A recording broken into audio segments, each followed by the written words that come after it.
إن الحمد لله نحمده ونستعينه ونستهديه ونستغفره ونؤمن به ونتوكل عليه ونعوذ بالله العظيم من شرور أنفسنا ومن سيئات أعمالنا من يهده الله فلا مضل له ومن يضلل فلا هادي له وأشهد أن لا إله إلا الله وحده لا شريك له وأشهد أن سيدنا وسندنا ووسيلتنا ومولانا محمدا عبده ورسوله صلوات الله وسلامه عليه وعلى إخوانه من الأنبياء والمرسلين وعلى أزواجه الطاهرات أمهات المؤمنين وعلى آل بيته الطيبين الطاهرين وعلى صحابته الغر الميامين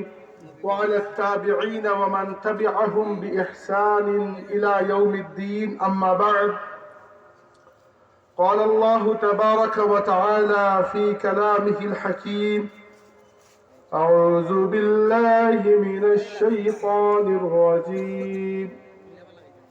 بسم الله الرحمن الرحيم. قال له موسى: هل أتبعك على أن تعلمني مما علمت رشدا؟ قال إنك لن تستطيع معي صبرا وكيف تصبر ما لم تحط به خبرا. صدق الله مولانا العظيم. درشد صلى الله على سيدنا ومولانا محمد وعلى آله صلى الله على سيدنا ومولانا محمد وعلى آله وأصحابه وسلم.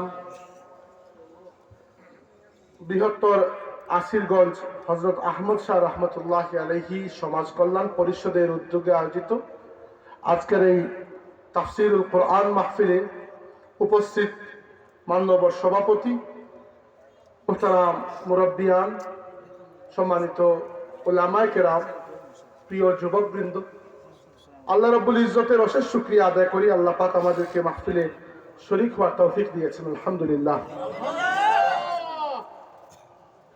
প্রথমেই শুকরিয়া আদায় করছি আপনাদের। এই অঞ্চলের মাহফিলের একটা সুবিধা হচ্ছে মাইক খুব ভালো থাকে। বেশিরভাগ জায়গার মাইক একটু খারাপ থাকে, চিৎকার করে কথা বলতে হয়। তো আপনাদের মাইকটা খুব ভালো, মানে এটা আপনারা বুঝবেন না, শ্রোতারা বক্তা বুঝতে পারেন। যিনি কথা বলেন, কোনো কোনো মাইক খুব বেশি আওয়াজ টানে, 1 ঘন্টা কথা বলার পরে মনে হচ্ছে কথাতে আর বেরোচ্ছে না। তো আপনাদের মাইক ভালো, এইটা একটা ধন্যবাদ দেওয়ার মতো বিষয়। দ্বিতীয়ত হচ্ছে তাফসীরুল কোরআন মাহফিল আমার প্রিয় মাহফিল সমূহের মধ্যে একটি। যেহেতু আল্লাহ পাকের কিতাব থেকে, কোরআনুল কারীম থেকে এখানে আলোচনা করা হয় এবং আলোচনা কোরআনুল কারীমের আলোকেই ডিজাইন করতে হয়। বাকি কে কতটুকু করেন সেটা তার ব্যাপার, কিন্তু মাহফিল কমিটির একটা চাহিদা থাকে যে আপনারা কোরআনের আলোকে আলোচনা করবেন। আর কোরআনুল কারীমকে আল্লাহ রাব্বুল আলামিন সর্বশ্রেষ্ঠ ওয়াজ বলেছেন। সবচেয়ে শ্রেষ্ঠ ওয়াজ হচ্ছে কোরআন। তাই তাফসীরুল কোরআন মাহফিলে গেলে আমার মনে হয় যে রাসূল পাক সাল্লাল্লাহু আলাইহি ওয়াসাল্লামের সেই সুন্নতের উপর আমল হচ্ছে। রাসূল পাক সাল্লাল্লাহু আলাইহি ওয়াসাল্লাম বলেছেন, মান ক্বালা বিহি সাদাকা ওয়া মান হাকামা বিহি আদালা ওয়া মান দাআ ইলাইহি হুদিয়া ইলা সিরাতিন মুস্তাকিম। যে কোরআনের উপর ভিত্তি করে কথা বলবে সে সত্য কথা বলে। যে ব্যক্তি কোরআনের উপর বিচার করে সে হক বিচার করে। আর যে কোরআনের পথে মানুষকে দাওয়াত দেয়, অন্য কারোর হিদায়াত হোক না হোক, তার হিদায়াতের নিশ্চিত আল্লাহ দিয়ে দেন। তাই তাফসীরুল কোরআন মাহফিল একটি মুবারক মাহফিল, আমি নিজেও পছন্দ করি এবং আপনারা আয়োজন করেছেন বলে আপনারা মুবারকবাদ পাওয়ার যোগ্য। দোয়া করি আল্লাহ পাক আমাদেরকে এই মাহফিলের খায়র ও বরকত দান করুন, আমিন। কোরআনুল কারীম আল্লাহ রাব্বুল আলামিন নাজিল করেছেন দীর্ঘ 23 বছরে রাসূল করিম সাল্লাল্লাহু আলাইহি ওয়াসাল্লামের উপর।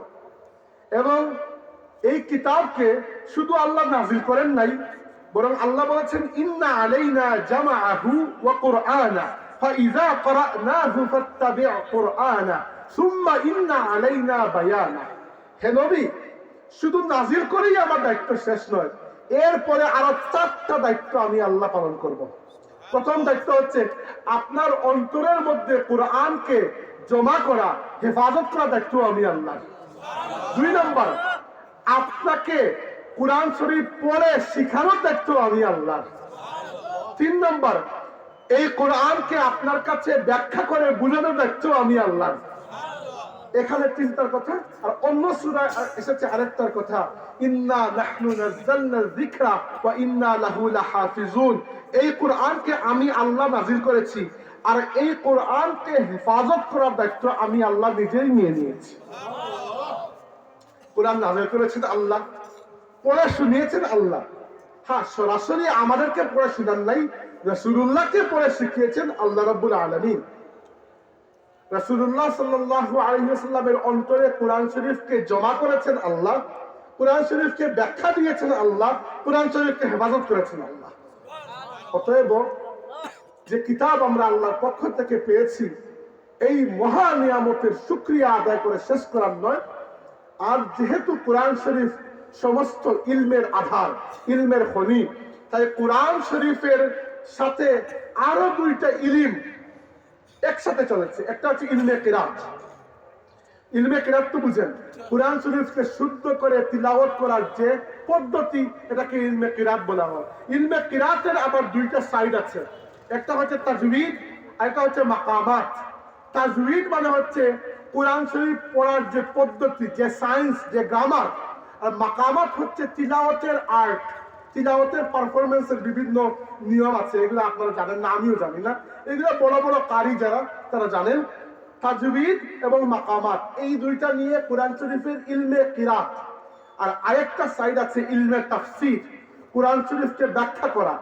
প্রত্যেকটা যুগে ওই মানুষের সেন্স, ওই মানুষের মেধা অনুযায়ী কোরআনকে বুঝিয়ে তাকে বলা, যেন ওই মানুষটা কোরআনের উপর আমল করতে পারে। আবার কোরআন শরীফের হিদায়াতের মধ্যেও বিভিন্ন ভাগ রয়েছে। কোরআন শরীফের আপনারা মনে করতে পারেন কোরআনের মধ্যে মনে হয় আল্লাহ শুধুমাত্র বলেছেন এটি করো, ওটি করো না, এই করো, সেই করো না। এইরকম করো আর করো না, এরকম আয়াত কোরআন শরীফে খুব কম। কোরআন শরীফে প্রায় 6500-এর মতো আয়াত রয়েছে, কম বেশি। এর মধ্যে মাত্র 5-6টির মতো আয়াত যেখানে আল্লাহ কোনো কিছু করতে বা না করতে আমাদেরকে আদেশ নিষেধ করেছে, মাত্র 5-6টির মতো। প্রশ্ন আসে, তাহলে বাকি পুরো কোরআনে আল্লাহ কি বললেন? বাকি পুরো কোরআনের বেশিরভাগ জায়গায় আল্লাহ রাব্বুল আলামিন নবী রাসূলদের জীবন আমাদের কাছে তুলে ধরেছে। তার মানে এটা তো আমরা বিশ্বাস করি যে আল্লাহ আলতু ফালতু কিছু বলবেন না, আল্লাহ যা বলবেন সেটি হচ্ছে হক। নবী রাসূলদের জীবনের মধ্যে আমাদের জন্য সর্বোত্তম শিক্ষা রয়েছে। এজন্য আল্লাহ পাক কোরআন শরীফের বেশিরভাগ অংশ নবী রাসূলদের জীবনের কাহিনী দিয়ে আমাদেরকে জানিয়েছেন। এবার নবী রাসূলের প্রসঙ্গে আসেন, আমি আসছি, আমার সাবজেক্টে আসছি একটু পরে। নবী রাসূলদের সংখ্যা অনেক। হাদিসে এসেছে যে আল্লাহ রাব্বুল আলামিন প্রায় 1,20,000 থেকে 25,000-এর মতো নবী পাঠিয়েছেন। তার 1.25 লক্ষ নবী রাসূল পাঠিয়েছেন। 1.25 লক্ষ। আমরা নাম জানি মাত্র 30-35 জনের, না আরো কম, 30-35 জন। কি বলি, কোরআন শরীফে এসেছে 25 জনের নাম। 25 জনের নাম আসে নাই, 25। আর বাকি তাফসীরের কিতাব, হাদিস মিলিয়ে আরো 6-7 জনের নাম আমরা জানি, বাকিদের নামই আমরা জানি না। এই যে 1.25 লক্ষ নবী, তার মধ্যে 315 জন নবীকে আল্লাহ রাসূল বানিয়েছেন। নবীদের চাইতে রাসূল এক ধাপ উপরে। নবী আর রাসূলের মধ্যে অনেক পার্থক্য আছে। একটা পার্থক্য হচ্ছে নবীর দায়িত্ব হচ্ছে শুধু ইসলামের দাওয়াত দেওয়া, কে মানলো কে মানলো না ওটা দেখার বিষয়। রাসূলের দায়িত্ব হচ্ছে রাসূল পৃথিবীতে আসেন নমুনা হিসাবে, আল্লাহর পক্ষ থেকে ইসলামের নমুনা। রাসূল ইসলাম প্রতিষ্ঠা করে মানুষের সামনে উদাহরণ সহ দেখিয়ে দেওয়ার নাম হচ্ছে রিসালাত।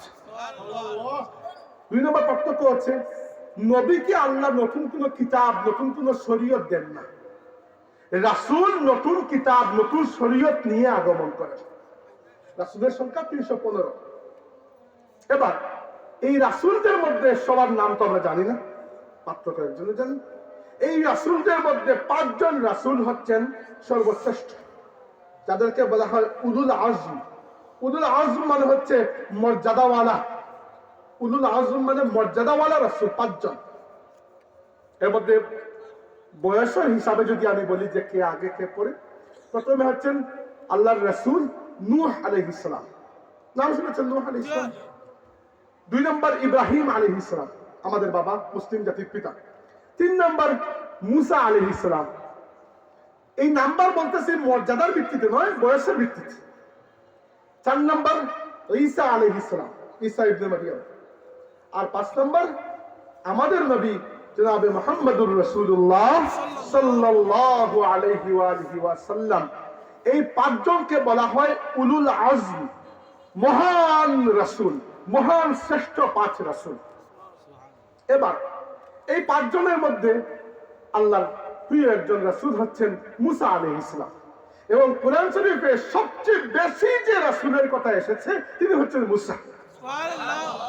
এমনকি নাম ধরে আল্লাহ আমাদের নবীর নাম মাত্র 4 বার কোরআন শরীফে এসেছে। সূরা ফাতিহা একবার, সূরা মুহাম্মদের মধ্যে একবার, সূরা আলে ইমরানের মধ্যে একবার, আর কোন জায়গায় জানি আরেকবার, আমি স্মরণ হচ্ছে না, কত 4। মুসা আলাইহিস সালামের নাম অন্ততপক্ষে 150 বারের উপরে এসেছে, বা আরো বেশি। আমি কখনো বলি নাই, কিন্তু আমার মনে হচ্ছে এর থেকে বেশি হবে। কারণ হচ্ছে, কারণের জন্য ছোট্ট একটা ঘটনা বলি। আমাদের নবী গেছেন মেরাজে, যাওয়ার পরে জিবরাইল আলাইহিস সালাম তাকে দেখাচ্ছেন, বিভিন্ন নবীর উম্মতদেরকে দেখাচ্ছেন। রাসূলুল্লাহ বললেন, আমি দেখলাম কোন নবীর উম্মত মাত্র 12-14 জন, হাতে গোনা যায়। কোন নবীর উম্মত মাত্র 3 জন, কোন নবীর উম্মত মাত্র 2 জন, কোন নবীর উম্মত মাত্র 1 জন, কোন নবীর কোন উম্মতই নাই।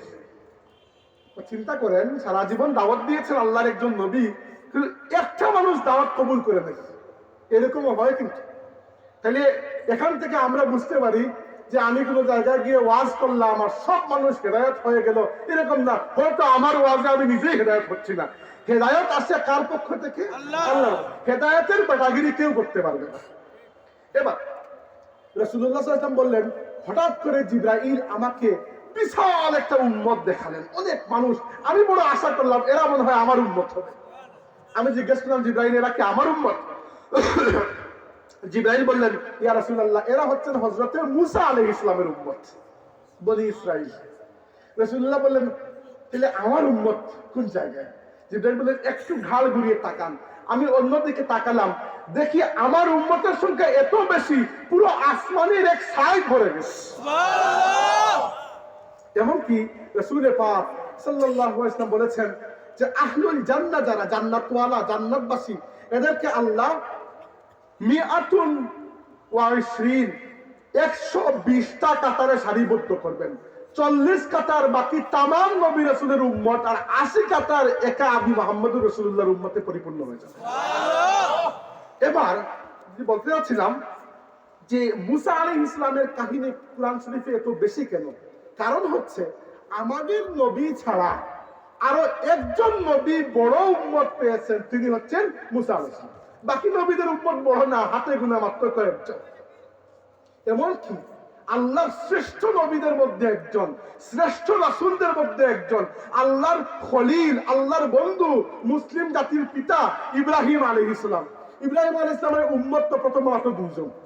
প্রথমে মাত্র 2 জন ছিল, তার স্ত্রী সারা এবং ভাতিজা লূত। লূত আলাইহিস সালামের নাম শুনেছেন নবী, উনি ইব্রাহিম আলাইহিস সালামের ভাতিজা। প্রথমে উম্মত মাত্র 2 জন, পরে আর একটু হয়েছে। কিন্তু আমার নবী সাল্লাল্লাহু আলাইহি ওয়াসাল্লামের উম্মত দুনিয়া থেকে বিদায় নেওয়ার সময় তিনি প্রায় 1.25 লক্ষ সাহাবী রেখে গেছেন।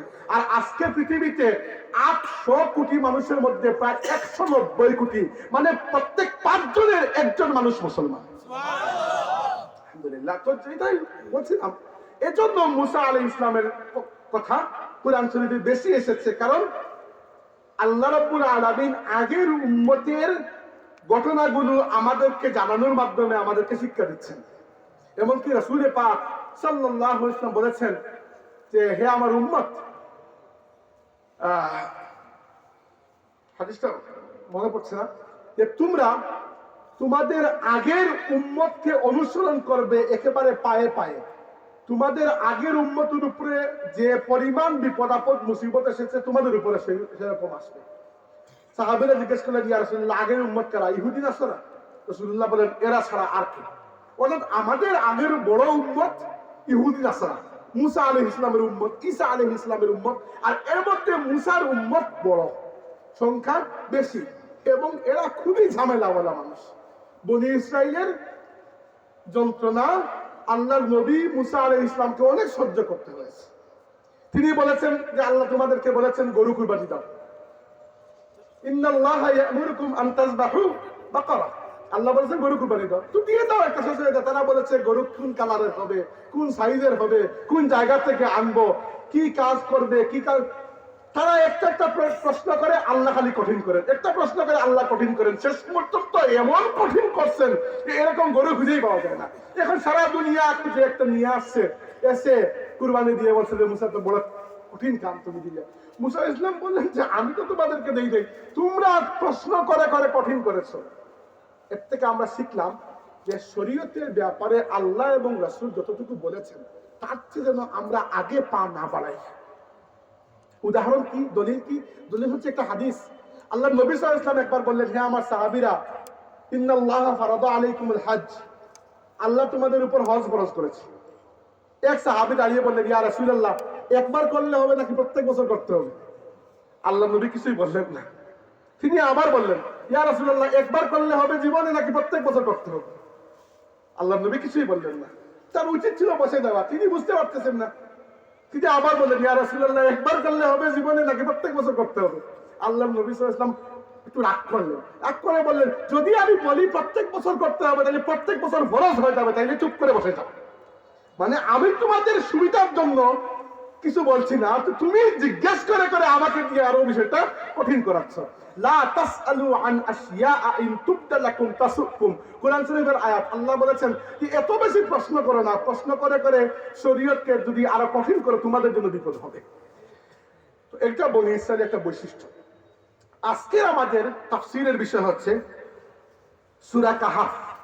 সূরা কাহাফ পুরোটা না, সূরা কাহাফের মধ্যে অনেক কিছু আছে। সূরা কাহাফ প্রায় আধা পারা লম্বা, আমার সময় 1 ঘন্টা। সূরা কাহাফের মধ্যে 4টা গুরুত্বপূর্ণ কাহিনী রয়েছে, এবং আমি ব্যক্তিগত কথা বলছি, রেকর্ড হচ্ছে তাই কথা বলতে একটু ভয় পাই। এই ক্ষেত্রে রেকর্ডটা আমি একটু যা ইচ্ছে বললে তুমি শিখি, পরে মানুষ 14 গোষ্ঠীর মাথার উপর গরম দেয়, এটা তুই ভুল বললে। আমি ব্যক্তিগত কথা বলছি, এটা আমার ব্যক্তিগত, আবার বলছি, কিন্তু দলিলের কথা নয়। আমার কাছে কোরআন শরীফের যে সূরা আমার উপর সবচেয়ে বেশি আসর করে ওটা হচ্ছে সূরা কাহাফ। কারণ সূরা কাহাফকে আল্লাহ নবী সাল্লাল্লাহু আলাইহি ওয়াসাল্লাম বলেছেন, যে ব্যক্তি সূরা কাহাফ তিলাওয়াত করে নিয়মিত, আল্লাহ তাকে দাজ্জালের ফিতনা থেকে বাঁচিয়ে দেবেন। আর শেষ জামানার সবচেয়ে বড় ফিতনা হচ্ছে দাজ্জালের ফিতনা। আর দাজ্জালের ফিতনা শুধু দাজ্জাল যখন আসবে তখন শুরু হবে তা নয়, দাজ্জাল আসার আগ থেকে দাজ্জালের ফিতনাগুলো শুরু হয়ে যায়। ওই যে আজকের যুগে বেহায়াপনা, আজকের যুগে মানুষের পরিবার ভেঙে যাচ্ছে, আজকের যুগে অবৈধ সম্পর্ক, আজকের যুগে টেকনোলজির উপর আমরা এত ভিত্তি করেছি যে বাথরুমে যাইতো মোবাইল ফোন সাথে নিয়ে যাওয়া লাগে। আজকের যুগের এই যে এইগুলো সবই আপনি খুঁজে দেখবেন দাজ্জাল না হলেও দাজ্জালি ফিতনার সাথে এগুলো সম্পর্ক আছে। তাই আমি আপনাদেরকে শুরুতেই বলছি, আমার কথা নয়, আপনার নবীর কথা হচ্ছে প্রত্যেক জুমার দিন সূরা কাহাফ তিলাওয়াত করুন। সূরা কাহাফ আপনি পুরোটা পড়তে পারেন না, আস্তে আস্তে আদত করেন। প্রথম দিন 1 পৃষ্ঠা পড়েন, পড়তে পড়তে আদত হবে। এরকম না যে একদিনে আপনি পুরো কাহাফ পড়ে ফেলবেন। হয়তো যাদের অভ্যাস আছে তারা ছাড়া অন্য কেউ হয়তো 1 জুমায় পড়তে পারবেন না। আপনি 1 জুমাবারে পড়ুন 10 আয়াত, পরের জুমাবারে আরো 10 আয়াত, এভাবে করে করে অভ্যাস করুন, বা যেভাবেই করুন করুন। কারণ কি, আল্লাহর নবী সাল্লাল্লাহু আলাইহি ওয়াসাল্লামের অসংখ্য হাদিস রয়েছে, একটা নয় অসংখ্য হাদিস, যে ব্যক্তি জুমার দিন সূরা কাহাফ তিলাওয়াত করে আল্লাহ পাক পরবর্তী জুমা পর্যন্ত তার জন্য একটা নূরের ব্যবস্থা করেন। মানে পরবর্তী জুমার নামাজ পর্যন্ত তার জিম্মাদারি আল্লাহর কাছে। দ্বিতীয়ত, সূরা কাহাফের প্রথম 10 আয়াত, প্রথম মাত্র 10 আয়াত যদি কোনো মানুষ মুখস্থ করে আর তার সামনে আল্লাহর দুনিয়ার সবচেয়ে বড় ফিতনা দাজ্জাল চলে আসে, দাজ্জাল ওই ব্যক্তির কোনো ক্ষতি করতে পারবে না। আর দাজ্জালের চাইতে ছোট ফিতনার তার হিসাবই নেই। দাজ্জালে যদি কোনো ক্ষতি করতে না পারে, তাহলে এর থেকে আল্লাহর নবী বলেছেন যে আল্লাহর আদম সৃষ্টি থেকে শুরু করে কিয়ামত পর্যন্ত দাজ্জালের চাইতে কোনো বড় ফিতনা নেই, কোনো বড় ফিতনা নেই। তাইলে সূরা কাহফের মধ্যে মূলত 4টা গুরুত্বপূর্ণ কাহিনী আছে। অনেকেই 3টা বলেন, আমি আরেকটা খুঁজে বের করেছি, ওইগুলা বলবো না, এখন লম্বা কাহিনী সুযোগ নেই, আমি একটা বলবো। সূরা কাহফের মধ্যে প্রথমে আছে ইমানের পরীক্ষার একটা ঘটনা। 7 জন যুবক ইসলাম কবুল করার কারণে তারা গুহার মধ্যে আশ্রয় নিয়েছিলেন। এই ঘটনা আপনারা সবাই জানেন, আমি এই মাঠেই মনে হয় একবার বলেছি, এখন আর বলবো না। 2 নম্বর ঘটনা হচ্ছে টাকা পয়সা, দুনিয়াবি মাল দৌলতের ফিতনা। ওইটার কথা ওই রুকুতে আছে, যে রুকুতে আল্লাহ বলেছেন ওয়াদরিব লাহুম মাসালার রাজুলাইনি জাআলনা লিআহাদিহিমা জান্নাতাইনি মিন আনাবিন। ওই পুরো রুকুর তাফসীর করে দেখবেন, আপনি বুঝতে পারবেন যে দুনিয়াবি ফিতনা এবং মানুষকে কিভাবে গ্রাস করতে পারে। 3 নম্বর হচ্ছে ফিতনা। ফিতনা বলতে বাংলা ভাষায় ফিতনা নয়, আরবি ভাষায় ফিতনা। বাংলা ভাষায় ফিতনা বলতে আমরা মনে করি মারামারি করা। ফিতনা শব্দের অর্থ হচ্ছে পরীক্ষা। ফিতনা শব্দের অর্থ কি? পরীক্ষা। এজন্য হাদিসে এসেছে যে কবরে প্রত্যেকটা মানুষ ফিতনার মধ্যে পড়বে। তার মানে এই নয় যে প্রত্যেকের আযাব হবে, তার মানে হচ্ছে কবরের সওয়াল জবাব প্রত্যেককে দিতে হবে। সবার কবরে আযাব হবে না, মুমিনের কবরে আযাব হবে না, কিন্তু পরীক্ষা, ওই যে 3টা প্রশ্ন, মান রব্বুকা ওয়া মা দীনুকা, এইগুলো সবাইকে করতে হবে। এইগুলা থেকে কারো নিস্তার নাই, কিন্তু মুমিনের কবরে আযাব হবে না। তাই ফিতনা মানে পরীক্ষা। বুঝতে পেরেছেন বিষয়টা? এবার যদি বলছিলাম যে আমি কোন ঘটনা বলবো, আমি বলবো আল্লাহর রাসূল মুসা আলাইহিস সালামের একটা ঘটনা, এবং এখান থেকে কিছু শিক্ষা আমরা নেব, জরুরি শিক্ষা। শিক্ষাগুলো গুরুত্বপূর্ণ। প্রথমত আমরা শুরু করি, কুরআন শরীফে যাচ্ছি আমরা।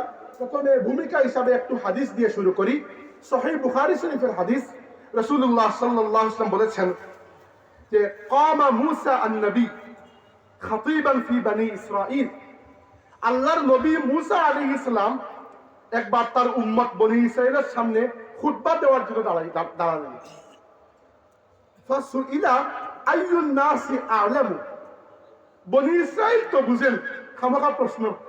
বনি ইসরাঈলের এক ব্যক্তি উঠে জিজ্ঞেস করলো, হে আল্লাহর নবী মুসা, আল্লাহর দুনিয়ার মধ্যে সবচেয়ে বড় জ্ঞানী কে? মুসা আলাইহিস সালাম কি বললেন? ফাকালা আনা আ'লাম। মুসা আলাইহিস সালাম বললেন, আমি সবচেয়ে বড় জ্ঞানী। এবং এটা তিনি ভুল কথা বলেন না, কারণ তিনি আল্লাহর রাসূল। যার কাছে আল্লাহর পক্ষ থেকে ওহী আসে, তার চেয়ে বড় জ্ঞান আর কেউ থাকতে পারে? আর বাকি জ্ঞান আপনি আহরণ করলেন, শিখলেন, ওহীর জ্ঞান তো শিখতে পারবেন না, ওটা আল্লাহ দিলে দিছেন, না দিলে তো নাই। মুসা আলাইহিস সালাম ঠিক কথা বলেছেন, কিন্তু এই কথা যদি আমি বলতাম কোনো সমস্যা ছিল না। কিন্তু নবী রাসূলদের মামলা একটু সেনসিটিভ। নবী রাসূলদেরকে আল্লাহ মহব্বত করেন বেশি, আর মামলাটা একটু সেনসিটিভ। আল্লাহ রাব্বুল আলামিন এখানে হাদিসে এসেছে যে ফাআতাবাল্লাহু আলাইহি, আল্লাহ এই কথা শুনে মুসা আলাইহিস সালামের উপর একটু রাগ করলেন। কি জন্য? যে হে মুসা, তোমার বলা উচিত ছিল সবচেয়ে বড় জ্ঞানী আল্লাহ, তুমি তোমার কথা কেন বলেছো? এইটাই, আর কিছু না। দেখেন এখানে মামলা পার্থক্য আছে। নবী রাসূল আর আমরা এক বরাবর নয়, কোন দিক থেকেই বরাবর নয়। এটা আকীদার বিষয়, বুঝেন? কিভাবে? আমাকে যদি আপনি বলেন যে ভাই কালকে এই জায়গায় মাহফিল আসছে, বলে আমি যদি বলি ঠিক আছে আসবো, এতটুকু কোনো গুনাহ নয়। সুন্নতের খেলাফ। সুন্নত হচ্ছে সাথে আমি ইনশাআল্লাহ বলবো, বুঝতে পেরেছেন?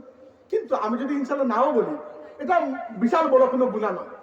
কিন্তু রাসূলুল্লাহ সাল্লাল্লাহু আলাইহি ওয়াসাল্লামকে একবার কিছু মানুষ একটা প্রশ্ন করেছিল, তিনি বলেছেন কালকে জবাব দিব, আর ইনশাআল্লাহ বলতে ভুলে গেছেন। আল্লাহ রাব্বুল আলামিন 15 দিন পর্যন্ত ওহী নাযিল করেন নাই। কি জন্য? কারণ নবী আর আপনি বরাবর নয়। নবী ইনশাআল্লাহ ভুলে গেলেও আল্লাহ রাব্বুল আলামিন এখানে রাগ করেন। আল্লাহর বান্দা আল্লাহ রাগ করতে পারেন। ইউনূস আলাইহিস সালাম মাছের পেটের মধ্যে কিভাবে ঢুকলেন? কারণ তিনি হিজরত করেছেন আল্লাহর অনুমতি ছাড়া। আল্লাহ বলেছেন যে তোমার উম্মতকে আমি 3 দিনের টাইম দিচ্ছি, এর মধ্যে তারা যদি ইসলাম কবুল করে করলো, তাহলে 3 দিন পরে খালাস, আমার আযাব চলে আসবে। 3 দিন পরে ইউনুস আলাইহিস সালাম যখন বুঝতে পেরেছেন মামলা তো খালাসের দিকেই যাচ্ছে, এরা তো ইসলাম কবুল করে নাই, তিনি হিজরত করে অন্য জায়গায় চলে গেছেন। আল্লাহ রাব্বুল আলামিন ধরেছেন যে 3 দিন শেষ হয়েছে ঠিক আছে, কিন্তু তুমি আমার আদেশ না পেয়ে কিভাবে এই জায়গা ত্যাগ করো। এই জন্য তিনি যে জাহাজে উঠেছেন, জাহাজ অ্যাক্সিডেন্ট হয়েছে, তিনি সাগরে পড়েছেন, মাছটাকে গিলেছে। মাছ আল্লাহর হুকুমে গিলেছে, তার নিজের ইচ্ছায়।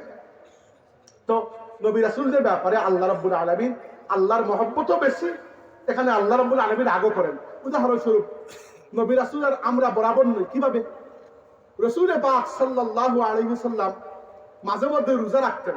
আজকে রোজা রাখলেন, ইফতার করলেন না, ওই রোজা কন্টিনিউ চলছে, পরের দিন ওই রোজা কন্টিনিউ চলছে, 3 নাম্বার দিন গিয়ে ইফতার করছে। এটাকে বলা হয় সাওমে উসাল, বিরামহীন রোজা। কিছু সাহাবীর বড় শখ হইল, তারা বললেন ইয়া রাসূলুল্লাহ আমরা কি রাখবো? রাসূলুল্লাহ সাল্লাল্লাহু আলাইহি ওয়াসাল্লাম বলেন না। এক হাদিসে এসেছে এরকম, আরেকটা রিওয়ায়াতে এসেছে কিছু সাহাবী বিরামহীন রোজা রাখা শুরু করে দিলেন। একদিন তো গেল, 2 নম্বর দিন দেখা গেল পেটের ক্ষুধা এক একজন উঠতেই পারতেছেন না। আল্লাহ নবী জিজ্ঞেস করলেন যে এদের কি হয়েছে?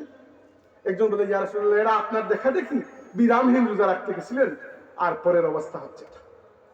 আল্লাহ নবী সাল্লাল্লাহু আলাইহি ওয়াসাল্লাম এই বিরামহীন রোজা তো সওয়াবের বিষয়, কিন্তু না, সওয়াব তো দূরের কথা, আল্লাহ নবী রাগ করলেন, ধমক দিয়ে জিজ্ঞাসা করলেন আইয়ুকুম মিসলি, তোমাদের মধ্যে কে আছো আমার মতো? আমার দেখা দেখি যে সবকিছু করতে যাও, তোমাদের মধ্যে কে আছো আমার মতো? আমি তো ইনদা রাব্বি হুয়া ইউতরিমুনি ওয়া ইয়াসকিন, আমি আমার আল্লাহর কাছে রাত্রি যাপন করি, আমার আল্লাহ আমাকে খাওয়ান, আমাকে পান করান। এই সুযোগ, এই প্রটোকল অন্য কারো আছে? তাহলে আমরা আর নবী রাসূল সমান নয়, এক বরাবর নয়, এটা আকীদার বিষয়, খেয়াল করেন। তাইলে আল্লাহ রাব্বুল আলামিন মুসা আলাইহিস সালামের উপর রাগ করলেন যে মুসা তুমি কেন বলেছো যে তুমি সবচেয়ে বড় জ্ঞানী? ঠিক আছে তুমি আমার রাসূল, এই মুহূর্তে দুনিয়ার বুকে সবচেয়ে বড় জ্ঞানী মুসা, এত সন্দেহ নাই, কিন্তু আমি আল্লাহ তো আছি, তুমি তো বলতে পারতে সবচেয়ে বড় জ্ঞানী আল্লাহ। তখন আল্লাহ রাব্বুল আলামিন বললেন যে فأوحى الله إليه أن عبدا من عبادي بمجمع البحرين وهو أعلم منك। আল্লাহ ওহী নাযিল করলেন মুসা তোমার চাইতো একটা ক্ষেত্রে অধিক আরেকজন জ্ঞানী বান্দা আমার আছে, 2টা সাগর যে জায়গায় একসাথে মিলেছে ওই জায়গায় আমার বান্দা আছে, যাকে আমি তোমার চাইতো একটা দিকে, সব দিকে না, একদিকে বেশি ইলম দান করেছি। এবার দেখেন মুসা আলাইহিস সালাম তো আমাদের মতো নয় যে হেঁটে করে বসে থাকবেন, না না আমি জ্ঞানী আমি জ্ঞানী না, তিনি আল্লাহর নবী, আল্লাহর রাসূল, আল্লাহর প্রিয় বান্দা। সাথে সাথে তিনি বললেন আল্লাহ আমি ওই মানুষটার সাথে সাক্ষাৎ করব। এখান থেকে কি বুঝলাম আমরা? এখান থেকে বুঝলাম ইলমের গুরুত্ব। মুসা আলাইহিস সালাম যুগের রাসূল, এটা এত বড় বিষয়, এর থেকে বড় কোনো পদবি দুনিয়াতে আর নাই। তিনি যুগের রাসূল, তার কথায় অনেক কিছু যায় আসে, কিন্তু যেই মুহূর্তে শুনেছেন যে আল্লাহর এমন এক বান্দা আছেন যার কাছে বিশেষ একটা ইলম রয়েছে, ইলম অর্জন করার জন্য তিনি উম্মতকে এখানে ফেলে ওই ব্যক্তিকে তালাশ করার জন্য আল্লাহর কাছে হিদায়াত চেয়েছেন যে আল্লাহ আমাকে রাস্তা দেখাও। তো হাদিসে এসেছে, এটা বুখারী শরীফের হাদিস, রাসূল পাক সাল্লাল্লাহু আলাইহি ওয়াসাল্লাম বলেছেন যে ক্বালা ইয়া রাব্বি ওয়া কাইফা বিহি ফায়াকুলু লাহু ইয়াহমাল হুতান ইত্যাদি, লম্বা হাদিস আমি পড়ছি না। আল্লাহ নবী বললেন, মুসা বললেন আল্লাহ আমি কিভাবে ওই মানুষটাকে পাবো? আল্লাহ রাব্বুল আলামিন জানিয়ে দিলেন তুমি কিছু মাছ, ফিশ বুনা করে নাস্তা খাবারের ব্যবস্থা করে বেরিয়ে পড়ো, যে জায়গায় যাওয়ার পরে দেখবে তোমার ওই মাছগুলো জিন্দা হয়ে সাগরের পানিতে মিশে যাচ্ছে, ওই জায়গায় আমার ওই বান্দাকে পেয়ে যাবে। মুসা আলাইহিস সালামের সাথে ছিলেন তার খাদিম ইউশা ইবনে নুন, উনিও নবী, তখন নবী ছিলেন না, পরে মুসা আলাইহিস সালামের ইন্তেকালের পরে আল্লাহ তাকে নবী বানিয়ে দিয়েছেন। নাম ছিল ইউশা ইবনে, তখন একবারে বাচ্চা মানুষ, তিনি মুসা আলাইহিস সালামের খাদিম ছিলেন ইউশা ইবনে নুন। ইউশা ইবনে নুনকে সাথে নিয়ে একটু মাছ বাজার সাথে নিয়ে মুসা আলাইহিস সালাম বেরিয়ে পড়লেন। পরের কাহিনী কোরআন শরীফে আছে, এতটুকু বললাম হাদিস থেকে, সহিহ বুখারী শরীফের হাদিস, আর এর পরের ঘটনা আছে কোরআনের মধ্যে। মুসা আলাইহিস সালাম বেরিয়ে পড়লেন, বেরিয়ে পড়ার পরে এক জায়গায় গিয়ে মুসা আলাইহিস সালাম বড় ক্লান্ত হলেন। তো একটা চাটান, যে একটা বড় পাথরের মধ্যে হেলান দিয়ে খানিকক্ষণ বিশ্রাম নিলেন। বিশ্রাম নেওয়ার পরে আবার পথ চলতে শুরু করলেন। একটু পরে যাওয়ার পরে বললেন তার খাদিমকে যে আমার বড় ক্ষুধা লেগেছে, সাথে খাবার কি আছে একটু বের করো তো। খাদিম বললেন যে একটা ঘটনা আমি আপনাকে বলতে ভুলে গেছি। ওই যখন আপনি ঘুমাচ্ছিলেন তখন আমি দেখলাম, বড় আশ্চর্যের বিষয়, আমাদের বাকি থেকে মাছ একটা জিন্দা হয়ে সাগরে চলে গেছে। মুসা বললেন তুমি এতক্ষণ আমাকে কাহিনী বলো নাই কেন? বের করো, ওই জায়গায় যেতে হবে, আমরা ওইটার খুঁজে এখানে আসছি। ওই জায়গায় যাওয়ার পরে মুসা আলাইহিস সালাম দেখলেন, হাদিসে এসেছে, আল্লাহর এক বান্দা যিনি চাদর দিয়ে নিজেকে মুড়িয়ে এক জায়গায় বসে আছে। তো মুসা আলাইহিস সালাম তাকে গিয়ে সালাম করলেন। তিনি জিজ্ঞেস করলেন যে আপনি কি মুসা? হ্যাঁ। তখন মুসা আলাইহিস সালাম বললেন, কুরআন শরীফের আয়াত, মুসা আলাইহিস সালাম বললেন قال له موسى هل اتبعك على ان تعلمني مما علمت رشدا, যে হযরত আপনি কি আমাকে খানিকক্ষণ আপনার সঙ্গী বানাবেন, যেন আল্লাহ আপনাকে যে ইলম দিয়েছেন ওই ইলম থেকে কিছুটা আমি শিখতে পারি। দেখেন ইলমের প্রতি মানুষের আগ্রহ, ইলমের প্রতি আগ্রহটা বড়।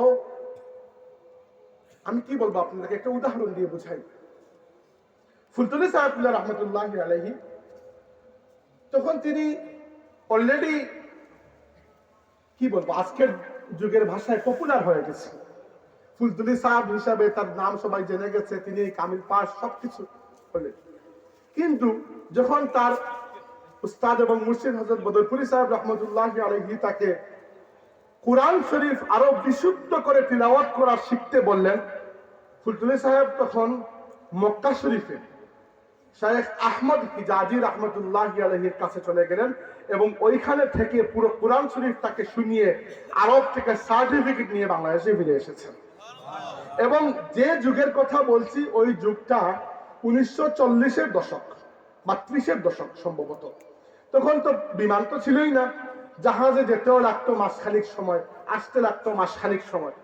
সেই যুগে শুধুমাত্র ইলম অর্জনের জন্য একজন মানুষ বাংলা এলাকা থেকে আরব চলে গেছে, ওইটা বড় অভূতপূর্ব কাহিনী ছিল। কিন্তু একমাত্র আল্লাহর কোরআনের ইলমের পিপাসায় ফুলতলি সাহেব ভারত থেকে বাংলা এলাকা থেকে আরব এলাকায় জাহাজে পাড়ি জমিয়ে ওইখানে থেকে পরে সার্টিফিকেট নিয়ে ফিরে এসেছেন। আর ইলমের ওই পিপাসাকে আল্লাহ এত কবুল করেছেন যে আল্লাহর এক বান্দার মাধ্যমে আজকে লক্ষ লক্ষ মানুষ বিশুদ্ধ কোরআন শরীফ শিক্ষার সুযোগ পেয়ে গেছেন। এরকম উদাহরণ আমরা পাই ইমাম বুখারী রাহমাতুল্লাহি আলাইহির জীবনে। আমরা তো বুখারী শরীফ করি, এই বুখারী শরীফের পেছনে যে মানুষটা ইমাম মুহাম্মদ ইবনে ইসমাইল বুখারী রাহমাতুল্লাহি আলাইহি ছোটকালে অন্ধ হয়ে গিয়েছিলেন। তো ইমাম বুখারী রাহমাতুল্লাহি আলাইহির নাম হচ্ছে মুহাম্মদ, তার বাবার নাম ইসমাইল, দাদার নাম ইব্রাহিম, মানে বংশের 3 নবীর নাম। ইমাম বুখারীর আম্মা প্রত্যেক রাতে তাহাজ্জুদের নামাজের সময় উঠে তাহাজ্জুদের নামাজ পড়ে আল্লাহর কাছে দোয়া করতেন, আল্লাহ আমার ছোট বাচ্চাটা অন্ধ হয়ে গেছে, মাত্র 2 বছরের বাচ্চা, আমার বাচ্চার নাম তোমার নবী মুহাম্মদুর রাসূলুল্লাহর নামে, আমার বাচ্চার বাবার নাম তোমার আরেক নবী ইসমাইল আলাইহিস সালামের নামে, আমার বাচ্চার দাদার নাম তোমার আরেক নবী ইব্রাহিম আলাইহিস সালামের নামে। আল্লাহ তোমার নবীদের ওসিলায় আমার বাচ্চার চোখকে তুমি শিফা করে দাও। প্রায় বছর খানিক দোয়া করেছেন। এক রাতে স্বপ্নে দেখেন আল্লাহর বন্ধু আল্লাহর খলিল ইব্রাহিম আলাইহিস সালাম তার স্বপ্নের মধ্যে তাশরীফ এনেছেন। এসে বলছেন, হে অমুক মহিলা, আল্লাহ রাব্বুল আলামিন তোমার দুয়ার বরকতে তোমার বাচ্চার চোখকে ভালো করে দিয়েছেন। ইমাম বুখারীর চোখ তো ভালো হলো, শুধু এই চোখ নয়, এই চোখটাও এই পর্যন্ত রোশন হলো যে ইমাম বুখারী রাহমাতুল্লাহি আলাইহি আল্লাহর নবীর উম্মতের জন্য এইরকম খেদমত আঞ্জাম দিয়েছেন যে আজকের যুগ এবং কিয়ামত পর্যন্ত কোন ব্যক্তি ইমাম বুখারীর এই যে মেহনত সহিহ বুখারী শরীফ এই কিতাব না পড়ে আলিম হতে পারবেন না। এবং ইমাম বুখারী খুব ধনী ছিলেন, তার আব্বা স্বর্ণের ব্যবসায়ী ছিলেন, পারিবারিকভাবে ধনী ছিলেন। মুসলিম বিশ্বের এই প্রান্ত থেকে ওই প্রান্ত আর এই প্রান্ত থেকে ওই প্রান্ত, দুনিয়ার যে জায়গায় একজন মুসলমান ছিল 16 বছর প্রায় 16 বছর ইমাম বুখারী নিজের পয়সা খরচ করে পুরো মুসলিম বিশ্ব ঘুরে বেরিয়েছেন।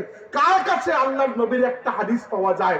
এইরকম ঘুরতে ঘুরতে আল্লাহর রাসূলের 6 লক্ষ হাদিস তিনি জমা করেছেন। 6 লক্ষ হাদিস জমা করার পরে যখন স্টাডি করেছেন, পড়েছেন, 3 লক্ষ হাদিসকে তার কাছে একবারে বানোয়াট বলা হয়েছে। মনে হয়েছে এগুলো হাদিস নয়, মানুষ বানিয়ে বানিয়ে বলেছে।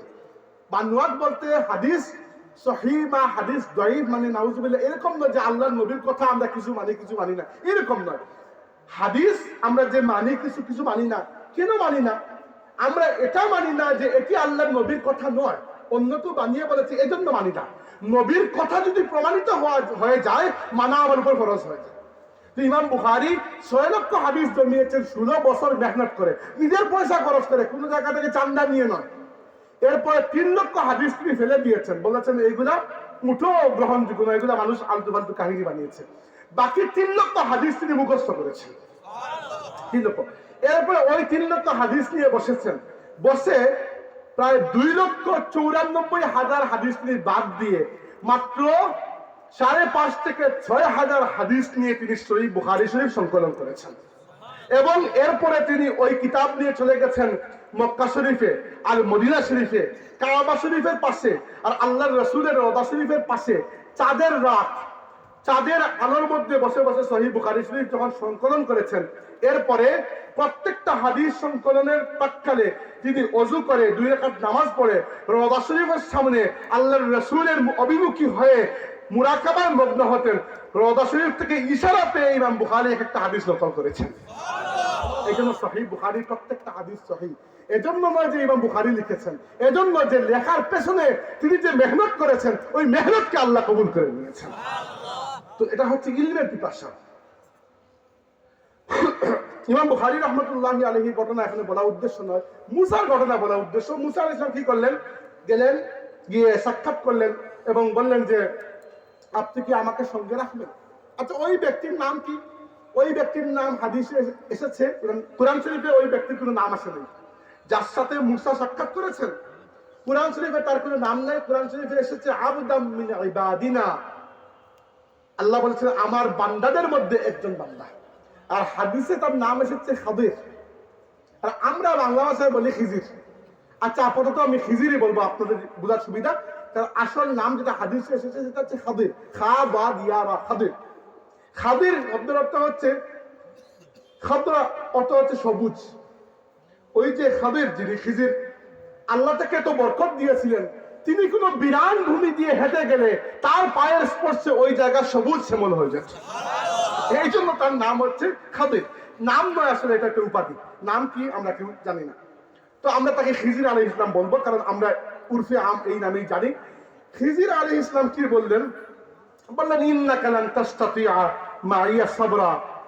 হে আল্লাহর রাসূল মুসা, আপনি যে বলছেন যে আমার সাথে আপনি থাকবেন আর একটু ইলম শিখবেন, আমার মনে হয় না আপনি এইগুলো আমার কথাবার্তা শোনার পরে আপনি মোটেও ধৈর্য ধারণ করতে পারবেন। আমি এমন এমন কাজ করি আল্লাহর হুকুমে, যে কাজগুলো দেখে আপনি কখনো ধৈর্য ধারণ করতে পারবেন না। মুসা আলাইহিস সালাম বললেন আমি আপনাকে কোনো প্রশ্ন করবো না যতক্ষণ না আপনি নিজে আমাকে ব্যাখ্যা দিবেন, কিন্তু দয়া করে আমাকে সাথে রাখতেই হবে। আল্লাহ আপনাকে একটা বিশেষ ইলম দিয়েছেন। আল্লাহ বলেছেন আবদাম মিন ইবাদিনা আতাইনাহু মিন লাদুন্না ইলমা, আমি আমার পক্ষ থেকে তাকে একটা বিশেষ ইলম দিয়েছি। ওই যে ইলমে লাদুন্নি একটা ইলমের কথা বলে না তাসাউফের ভাষায়, ওই আয়াত থেকে এসেছে। কিন্তু যেটা বলছিলাম, তো ঠিক আছে, মুসা আলাইহিস সালামকে সাথে নিয়ে তিনি চললেন। খাদির চলো, প্রশ্ন করতে পারবেন না, কিন্তু আমি যেটা আপনাকে বলবো সেটাই আপনাকে মানতে হবে। ক্বালা সাতাজিদুনি ইনশাআল্লাহু সাবিরান ওয়ালা আসি লাকা আমরা। মুসা বলেন যে ইনশাআল্লাহ আমি সবর করব, আপনার কোনো কাজের মধ্যে বাধা দেব না, এবং যতক্ষণ না আপনি ব্যাখ্যা দিচ্ছেন আমি এখানে কোনো প্রশ্ন আপনাকে করব না। তো তারা চললেন। فانطلق حتى إذا أتيا ركبا في السفينة خرقها قال أخرقتها لتغرق أهلها لقد جئت شيئا إمرا। তারা নদী পার হচ্ছেন, মুসা এবং খিদির। পার হওয়ার সময় ওই মাঝি তাদেরকে খুব সম্মান করে পার করে দিল, ভাড়াও নিলে না বেচারা। নৌকা থেকে নামার সময় খিজির আলাইহিস সালাম তার লাঠি দিয়ে খুঁচা দিয়ে ওই নৌকাটা ফুটো করে দিয়ে গেলেন। মুসা আলাইহিস সালামের তবিয়ত আপনার বুঝেন, মুসা আলাইহিস সালাম কত রাগ তার মধ্যে। তিনি তো একবার বক্সিং মেরে একটা বেটাকে মেরে ফেলেছিলেন। ওইসব মারার জন্য মারেন নাই, মেরেছেন ঝগড়া ভাঙানোর জন্য। ওই ব্যক্তি ডেকোরেটে পড়ে গেছে, মরে গেছে খালাস। তো মুসা আলাইহিস সালাম তো রাগ বেশি, তিনি বললেন যে ইমরান, এটা কি কাজ করলেন আপনি? একজন মানুষ দরিদ্র মাঝি বেচারার নৌকা আপনি ফুটো করে দিলেন, এটা খুব খারাপ কাজ হইল। তখন তিনি বললেন যে মুসা, আমি তোমাকে বলি নাই যে তুমি প্রশ্ন করতে পারবে না, আমার সাথে থাকলে কিন্তু চুপ থাকতে হবে। তখন মুসা আলাইহিস সালাম বলেন ঠিক আছে যে আমি আর আপনাকে প্রশ্ন করব না, আপনি আমাকে সাথে রাখুন। আর যদি প্রশ্ন করি, আসলে আমি ভুলে গেছিলাম আপনার যে আপনি যে ওয়ার্নিং দিয়েছিলেন যে আমি আপনাকে প্রশ্ন করা যাবে না, আমি ভুলে গেছিলাম, আর আমি প্রশ্ন করব না। ফান্তালাকা হাত্তা ইযা লাকিয়া গুলামান ফাকাতালাহু ক্বালা আকাতালতা নাফসান যাকিয়াতান বিগাইরি নাফস লাকাদ জিতা শাইআন নুকরা। আরো খানিকক্ষণ অথবা কয়েকদিন, আমি এক্স্যাক্টলি জানি না তারা কয়েকদিন সাথে ছিলেন, কত সময় অথবা কতদিন পরে তারা পথ চলছেন, হঠাৎ করে দেখলেন কয়েকটা বাচ্চা এক জায়গায়, মাসুম বাচ্চা খেলছে। খিজির আলাইহিস সালাম লাঠি দিয়ে বাড়ি দিয়ে একটা বাচ্চাকে জায়গায় হত্যা করে ফেললেন।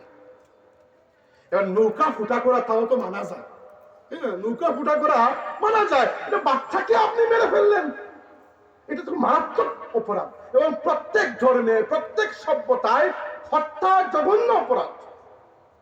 মুসা আলাইহিস সালাম বললেন আকাতালতা নাফসান যাকিয়া, মাসুম একটা বাচ্চাকে আপনি হত্যা করে ফেললেন, এটা তো মারাত্মক কাজ হলো। খিজির আলাইহিস সালাম বলেন কি বললাম? আমি তোমাকে বলেছিলাম না প্রশ্ন না করার জন্য? মুসা আলাইহিস সালাম বলেন আচ্ছা লাস্ট, আর হবে না, আর জিজ্ঞেস করবো, আর যদি জিজ্ঞেস করি আপনি আমাকে বিদায় করে দেন। তখন পথ চললেন তারা। ফান্তালাকা হাত্তা ইযা আতাইয়া আহলা ক্বরিয়াতিন ইসতাতআমা আহলাহা ফাআবাউ আন ইউযাইফুহুমা। পথ চলতে চলতে তারা একটা এলাকায় গিয়ে উপস্থিত হলেন, এটা গ্রামে। ওই গ্রামের তৎকালীন যুগে খেয়াল করুন, এরকম তো টাউন বন্দর নগর রাস্তা ছিল না। এই জায়গায় কিছু মানুষ থাকতো, ওরা মরুভূমি, মানুষের খোঁজ নাই। এরপরে বহু দূরে আরো কিছু মানুষ থাকতো, যেখানে পানি থাকতো, কূপ থাকতো, পানির ব্যবস্থা, ওইখানে মানুষ বসতি স্থাপন করতো, বা নদীর ধারে। তো একটা জনপদ পেলেন, হাঁটতে হাঁটতে ক্লান্ত, পিপাসার্ত, ক্ষুধার্ত। ওই মানুষগুলোকে তারা বললেন যে আমাদেরকে একটু খাবার দেন। ওই এলাকার মানুষ একটু খাবারও দিল না, বলে তো পানি দেন। একটা মানুষ এলাকা তাদেরকে পানি দিতে রাজি না। মুসা আলাইহিস সালাম বড় রাগ করলেন, কিন্তু কি হলো? ফাওয়াজাদা ফিহা জিদারান ইউরিদু আন ইয়ানকাদ্দা ফাআকামা ক্বালা লাউ শি'তা লাত্তাখাযতা আলাইহি আজরা। গ্রাম থেকে বেরোনোর সময় তারা দেখলেন যে গ্রামের একেবারে কিনারায়, শেষ পাথায় একটা দেয়াল ভেঙে যাচ্ছে এই অবস্থা, এই মুহূর্তে ভেঙে পড়ে যাবে। খিজির আলাইহিস সালাম বললেন মুসা হাত লাগাও, ওই দেওয়ালটাকে আবার ঠিক করে বানিয়ে দেব। অনেক কষ্ট সৃষ্ট করে দেওয়ালটাকে ঠিক করে জায়গায় খাড়া করলেন। মুসা আলাইহিস সালাম বললেন আপনার কাহিনী তো কিছু বুঝলাম না, এত রেজিল মানুষ আমাদেরকে একটু পানিও খেতে দিল না, আর আপনার কি দরকার পড়ছে বিনা পারিশ্রমিকে, বিনা বেতনে আপনি ওই মেহনতটা করতে গেলেন খামোখা? লাউ শি'তা লাত্তাখাযতা আলাইহি আজরা, আপনি চাইলে এর বিনিময়ে তাদের কাছ থেকে উসুল করতে পারতেন। ক্বালা হাযা ফিরাকু বাইনি ওয়া বাইনিক। খিজির বললেন মুসা আর না, আর তোমার সাথে চলা যাচ্ছে, তুমি খালি প্রশ্ন করো, আর তোমার সাথে চলা সম্ভব নয়। হাযা ফিরাকু বাইনি ওয়া বাইনিক সাউনাব্বিউকা বিতাউইলি মা লাম তাসতাতি আলাইহি সাবরা। কিন্তু মুসা টেনশন করো না, তোমাকে বিদায় দেওয়ার আগে আমি সেই সকল ঘটনার ব্যাখ্যা দিব যেগুলো ঘটেছিল আর তুমি সবর করতে পারো নাই, আমাকে প্রশ্ন করেছিলে। আম্মা সাফিনাতু ফাকানাত লিমাসাকিনা ইয়ামালুনা ফিল বাহরি ফাআরাদতু আন আ'ইবাহা ওয়া কানা ওয়ারাআহুম মালিকুন ইয়াখুযু কুল্লা সাফিনাতিন গাসবা। নৌকার মাঝির কাহিনী হচ্ছে, যে ফুটা করা নৌকার কাহিনী হচ্ছে যে আমাকে আল্লাহ রাব্বুল আলামিন জানিয়েছেন ওই এলাকায় কিছুদিন পরে, এখন না ভবিষ্যৎ মানে ইলমে গায়েব, কিন্তু ভবিষ্যৎ কিন্তু আমরা দেখি না, তাই না? ভবিষ্যতে ওই এলাকায় একজন জালিম বাদশা আসবে এবং সে তার প্রজাদের মধ্যে যাদের সম্পত্তি ভালো সব সম্পত্তি নিজের কাছে কুক্ষিগত করে ফেলবে, দখল করে ফেলবে। এই মাঝি বেচারা বড় গরিব, আমি জানি ওই মাঝি বেচারা বড় গরিব। তার সম্পদ বলতে একটাই নৌকা, এই নৌকার উপর তার পুরো পরিবার চলে। এবার এই নৌকাটি আমি ফুটো করেছি এই জন্য, ভবিষ্যতে যে জালিম বাদশা আসবে এবং মানুষের সম্পদ গ্রাস করবে, বাদশা তো কোনো খারাপ সম্পদ নিবে না, নিলে মানুষের ভালো সম্পদ বেছে বেছে নিবে। এই মাঝির নৌকা ফুটা করলাম এই জন্য, এই মাঝির এই পরিমাণ টাকা নাই যে নৌকা সারিয়ে ফেলতে পারবে, এই ফুটা নৌকা নিয়ে চলতে হবে। কিন্তু ফুটা নৌকা নিয়ে তাও বেচারা চলতে পারবে, কিন্তু নৌকা যদি ভালো থাকতো তাইলে জালিম বাদশা ভবিষ্যতে তার নৌকা ক্যাপচার করে ফেলতো, ওই মাঝির জীবনের উপকরণ আর কিছুই থাকতো না। তাই মাঝির প্রতি দয়া পরবশ হয়ে আমি মাঝির নৌকাকে ফুটো করে দিয়েছি। তার মানে কি, এমন ইলিম দুনিয়াতে আছে, আল্লাহ যাকে ইচ্ছা থাকে সেই ইলিম দেন। আচ্ছা, আম্মাল গুলামু, মুসা আলাইহিস সালাম খিজির আলাইহিস সালাম মুসা আলাইহিস সালামকে ব্যাখ্যা দিচ্ছেন, ওয়া আম্মাল গুলামু ফাকানা আবাওয়াহু মুমিনাইন فخشينا أن يرهقهما طغيانا وكفرا فأردنا أن يبدلهما ربهما خيرا منه زكاة وأقرب رحما। ওই যে ছোট বাচ্চাকে আমি হত্যা করেছিলাম এবং তুমি খুব চিৎকার করেছিলে যে বাচ্চাকে মেরে ফেললেন। কাহিনী হচ্ছে ওই বাচ্চাটি তার মা বাবার একমাত্র সন্তান, এবং আমি জানি, আল্লাহ আমাকে জানিয়েছেন ভবিষ্যতে ওই বাচ্চা একটা কাফির নাফরমান হয়ে যাবে এবং তার কারণে তার মা বাবাকেও নাফরমান হতে হবে। সে নিজে গুমরাহ হবে, তার মা বাবাকে কষ্ট দেবে এবং মা বাবাকেও গুমরাহ করে ফেলবে। তাই মুসা, তোমার রবের আদেশে, তোমার রব চেয়েছেন যেন আমি ওই বাচ্চাটাকে হত্যা করি, তাইলে দুইটা বিষয় হবে। একটা হচ্ছে ওই মাসুম বাচ্চাটা তার জীবন রক্ষা পেয়ে যাবে, এখনো তো সে গুমরাহ হয় না, নিষ্পাপ, এখন মারা গেলে বেহেশতে যাবে। দুই নাম্বার, ভবিষ্যতে তার মা বাবা গুমরাহ হওয়ার থেকে বেঁচে যাবে। আর আল্লাহ এটাও আমাকে জানিয়েছেন অচিরেই ওই মা বাবাকে আল্লাহ এর থেকে মায়ার আরেকটা সন্তান দিবেন, যে সন্তান এই সন্তানের মৃত্যুর সুখকে কাটিয়ে তুলবে। কি বলা হয় এটাকে? বলা হয় তাদবীরুল আমর। আল্লাহ দুনিয়ার নিজামকে এইরকম চালান। এখান থেকে কি শিখলাম আমরা?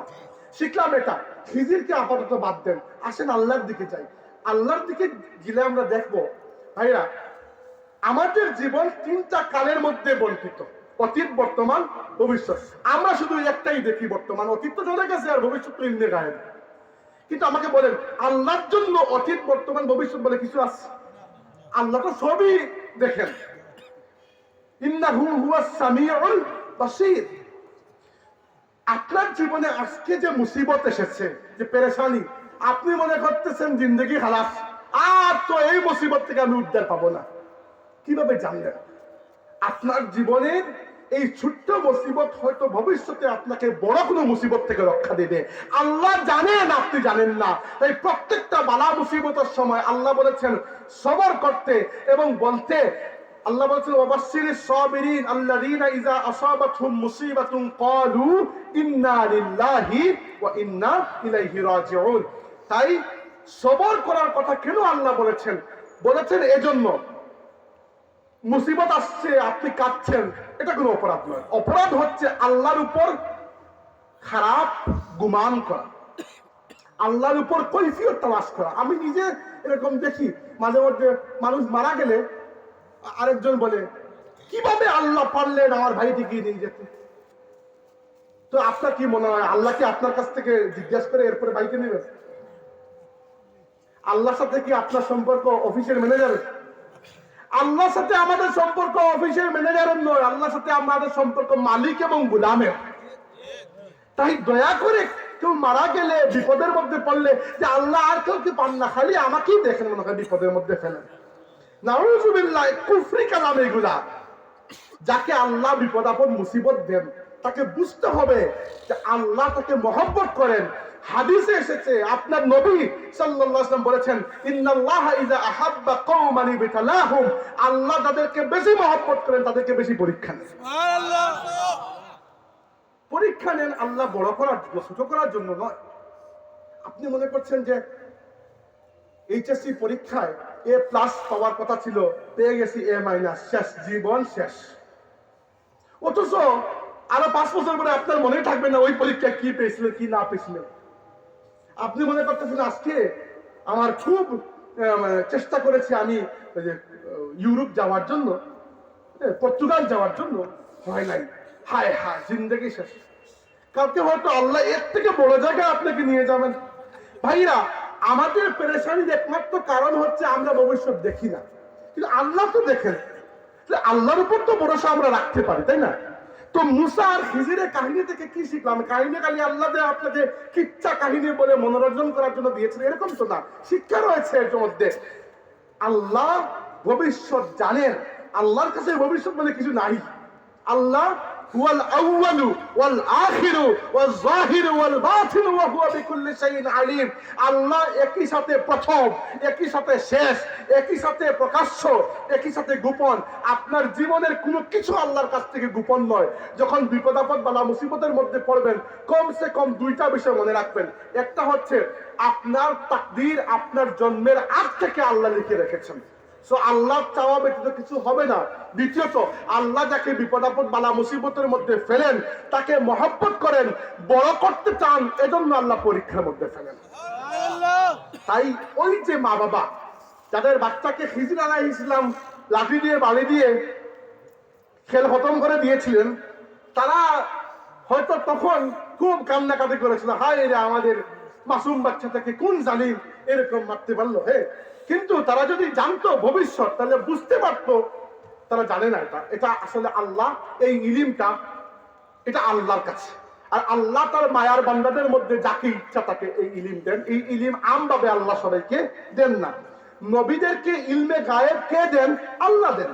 ইলমে গায়েবের মালিক হচ্ছেন আল্লাহ। আকীদার বিষয় ক্লিয়ার করেন। ইলমে গায়েব, আলিমুল গায়বি ওয়াস শাহাদা হচ্ছেন আল্লাহ, এটা অন্য কেউ নয়। এরকম অন্য কাউকে আপনি আলিমুল গায়বি ওয়াস শাহাদা বলা শিরক হয়ে যাবে, আল্লাহর সাথে শরীক করা। কিন্তু নবী রাসূল কি গায়েব জানেন? জি জানেন। না জানেন তো তিনি নবী হতে পারবেন না। নবী যদি ইলমে গায়েব না জানেন তাহলে নবীর মধ্যে আর আমার মধ্যে কি পার্থক্য রইল? কিন্তু নবীর ইলমে গায়েবটা নিজস্ব নয়, আল্লাহর ইলমে গায়েব আল্লাহর নিজস্ব, আর নবীর ইলমে গায়েব আল্লাহর কাছ থেকে প্রাপ্ত। পরিষ্কার হয়েছে সেটা? এই পেশ না জানার কারণে আমাদের মধ্যে এত ঝগড়া। আল্লাহর যে ইলমে গায়েব, অর্থাৎ ইলমে গায়েব তো আল্লাহর জন্য ইলমে গায়েবই নাই, আমাদের জন্য যেটা ইলমে গায়েব আল্লাহ ওইটা জানেন। কিন্তু আল্লাহর ইলম আল্লাহর নিজস্ব জাতি, এটাকে বলে ইলমে জাতি, আল্লাহর নিজস্ব। আর নবী রাসূল সহ অন্য যাকে আল্লাহ যা ইলম দিতে চান দিতে পারেন, দিতে চান দিতে দেন আল্লাহ, কিন্তু ওইটা ওয়াহবি। ওয়াহবি মানে প্রাপ্ত, আল্লাহর কাছ থেকে প্রাপ্ত। যখন আল্লাহ যা চান দেন, যখন আল্লাহ যা চান না দেন, স্বাভাবিক বিষয়। আমাদের নবী সাল্লাল্লাহু আলাইহি ওয়াসাল্লাম মদিনা শরীফে বসে বসে সাহাবীদেরকে পাঠিয়েছেন 7ম হিজরিতে মুতার যুদ্ধে। মুতার যুদ্ধে কি হচ্ছে? মুতা মদিনা থেকে প্রায় 750-800 কিলোমিটার দূরে, বর্তমান জর্ডানের পাশে। রাসূলুল্লাহ সাল্লাল্লাহু আলাইহি ওয়াসাল্লাম মদিনা শরীফে বসে বসে মুতার যুদ্ধের প্রত্যেকটা দৃশ্য সাহাবীদের কাছে বয়ান করেছে। মনে হচ্ছে যে 700 কিলোমিটারের গ্যাপকে আল্লাহ পূর্ণ করে নবীকে চোখের সামনে দেখাচ্ছেন যুদ্ধ। এমনকি যখন আল্লাহর নবী সাল্লাল্লাহু আলাইহি ওয়াসাল্লামের মায়ার সাহাবী যায়েদ ইবনে হারিসা রাদিয়াল্লাহু আনহু শাহাদাত বরণ করলেন, রাসূলুল্লাহ সাল্লাল্লাহু আলাইহি ওয়াসাল্লাম দাঁড়িয়ে থাকতে পারলেন না, মাটিতে বসে গেলেন, চেহারা মুবারক কালো হয়ে চোখ দিয়ে পানি পড়তে শুরু করলো। তো যাই হোক, যেটা বলছিলাম, আল্লাহর তাকদীরের উপর আমরা যেন ভরসা রাখি, এবং কেউ মারা গেলে বা কোনো বিপদ আপদ আসলে আউল ফাউল কথাবার্তা যে আল্লাহ কিভাবে নিয়ে গেলেন, নাউযুবিল্লাহ, আল্লাহকে আপনাকে জিজ্ঞেস করে দিবেন নাকি, এরকম বলবেন না। কেউ মারা গেলে কাঁদতে পারবেন, সমস্যা নেই, বিপদ আপদে কাঁদতে পারবেন, কাঁদা কোনো সমস্যা না, কাঁদা আল্লাহ নবী নিজেও কেঁদেছেন, কিন্তু নুহা করতে পারবেন না। নুহা করা হারাম। নুহা মানে বুঝলেন বুক চাপলানো। ওই যে একদম মানুষ আছে না, বুক চাপলায়, মাথা চাপলায়। বিভিন্ন এলাকায় আপনারা হয়তো, আমাদের সিলেট অঞ্চলে এগুলো কম, কিন্তু মাঝে মাঝে টেলিভিশনে দেখবেন যে এরকম মহিলারা এরকম করে বুক চাপলিয়ে চাপলিয়ে কাঁদে। এটা কিন্তু হারাম ইসলামে, এটা কিন্তু হারাম, এটা করতে পারবেন না। হ্যাঁ, কাঁদতে পারবেন, কোনো সমস্যা না। আপনার আত্মীয় স্বজন মারা গেছেন, আপনি বিপদে পড়তে কাঁদতে পারবেন, কিন্তু নুহা করতে পারবেন না, হারাম। আর দ্বিতীয়ত হচ্ছে আল্লাহর উপর কোনো কৈফিয়ত কেমনে পারলে তুমি নিয়ে যেতে, না, এটা করা যাবে না। আচ্ছা, মুসা আলাইহিস ইসলামকে খিজির আলাইহিস ইসলাম বয়ান করছেন যে মুসা 2 নম্বর বাচ্চার কাহিনী হচ্ছে যে বাচ্চাটা বড় হয় নাফরমান হবে, এই জন্য আল্লাহ আগে থেকে তাকে নিয়ে গেছেন। বাচ্চারও আখিরাত বেঁচে গেল, মা বাবারও আখিরাত বেঁচে গেল, আর আল্লাহ এর পরিবর্তে আকরাম রহমা অধিক প্রিয় ভাজন একটা বাচ্চা দিয়ে সাবস্টিটিউট করে দেবেন। وأما الجدار فكان لغلامين يتيمين في المدينة وكان تحته كنز لهما وكان أبوهما صالحا فأراد ربك أن يبلغا أشدهما ويستخرجا كنزهما رحمة من ربك।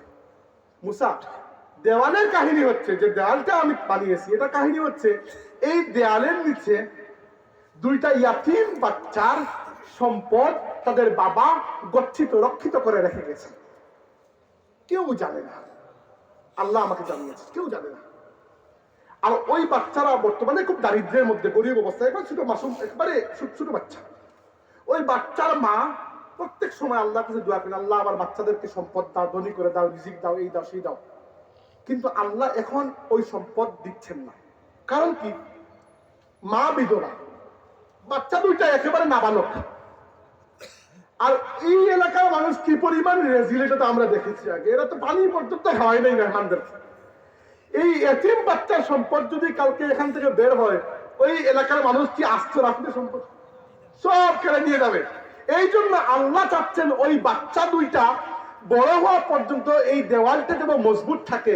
এরপরে যদি দেওয়াল পড়ে, বাচ্চারা তাদের বাপের সম্পত্তি আবিষ্কার করে নিজে বড় হয়ে যাবে, নিজের সম্পদকে সংরক্ষণ করতে পারবে।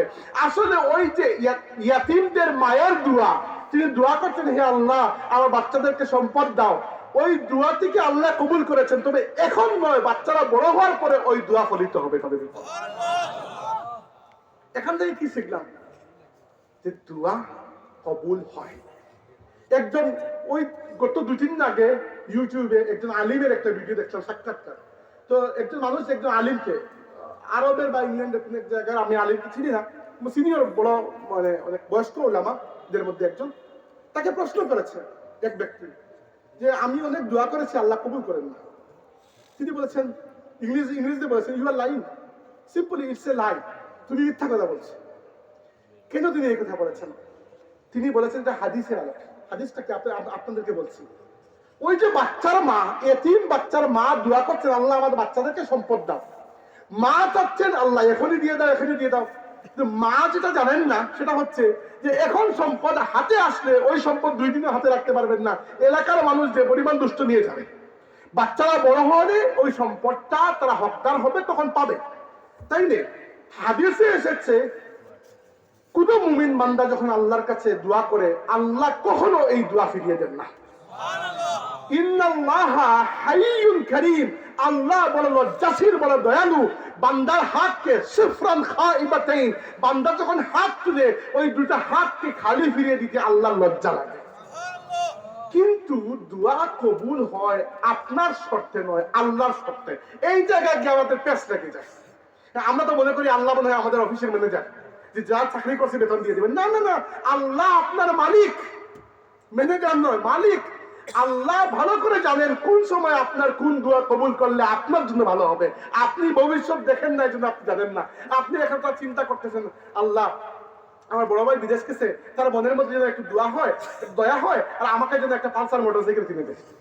কিন্তু আল্লাহ রাব্বুল আলামিন ভালো করে জানেন ওই মোটরসাইকেল নিয়ে আপনি যখন আসের খালে বাজার থেকে বের হবেন, এরপরে এমন একটা পিছলা খাবেন, হ্যাঁ কোমর ভেঙে একেবারে পড়ে থাকবেন মোমবাতি হয়ে করে।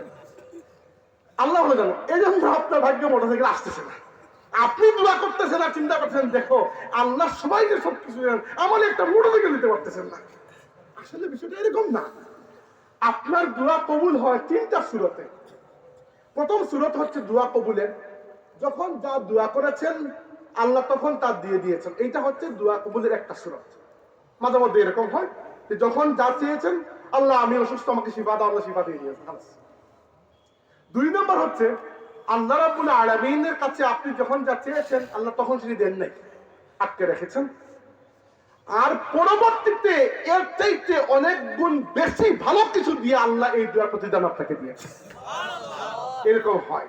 কিন্তু যেহেতু আমরা ইলমে গায়েব জানি না, তাই আমরা লিঙ্ক করতে পারি না যে আজকে যে এত বড় নিয়ামত পেয়েছেন, হয়তো 10 বছর আগে সবে কদরের রাতে কোনো দোয়া করেছিলাম, ওই দোয়ার বদৌলত, কিন্তু আমরা যেহেতু লিঙ্ক করতে পারি না, আমরা বুঝি না। কিন্তু আল্লাহ এভাবে দেন মানুষকে, হাদিসে এসেছে, আমাদের নবী বলেছে।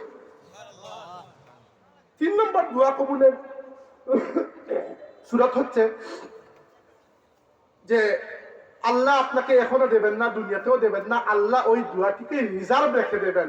আর হাসরের ময়দানে এই এক দোয়ার বদৌলতে আল্লাহ আপনাকে জাহান্নাম থেকে মুক্ত করে জান্নাতে প্রবেশ করবেন। সুবহানাল্লাহ। চিন্তা করেন, লোকসান কিন্তু নাই, লোকসান কিন্তু নাই। তাইলে দোয়া করবেন। দোয়া মুমিনের হাতিয়ার।